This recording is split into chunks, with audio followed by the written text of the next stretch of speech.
2026-yilgi Chevrolet Lacetti zamonaviy ko'rinish, takomillashtirilgan texnologiyalar va yanada samarali dvigatel bilan yana avtomobil ixlosmandlari e'tiborini tortmoqda.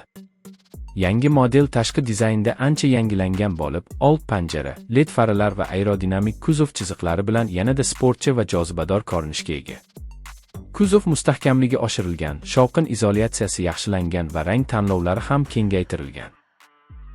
Bu esa 2026 Chevrolet Lacetti modelini nafaqat oilaviy, balki kundalik shahar hayoti uchun ham ideal tanlovga aylantiradi.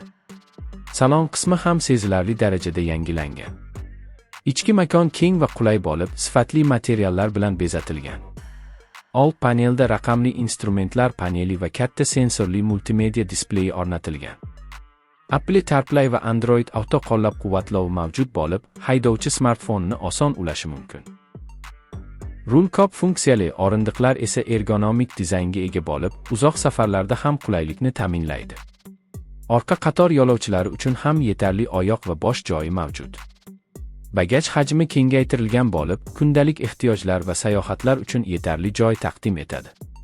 2026 Chevrolet Lacetti kapoti ostida yangilangan va yoqilgi tejamkor dvigatel o'rnatilgan.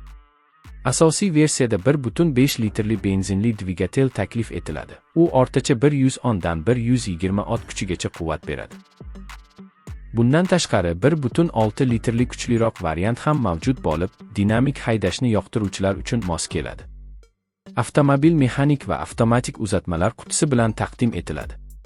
Yoqilgi sarfi aralash siklda o'rtacha 6.5-7.5 litr atrofida bo'lib, iqtisodiy ko'rsatkichlari bilan ajralib turadi. Osma tizimi yaxshilangan va notekis yo'llarda ham barqaror harakatni ta'minlaydi. Xavfsizlik masalasida ham 2026 model ancha boyitilgan. Standart komplektatsiyada ABS, EPT, tortish nazorati tizimi va bir nechta xavfsizlik yostiqchalari mavjud. Yuqori versiyalarda orqa kamera, parktronik, kor nuqta monitoringi va yo'l chizigi.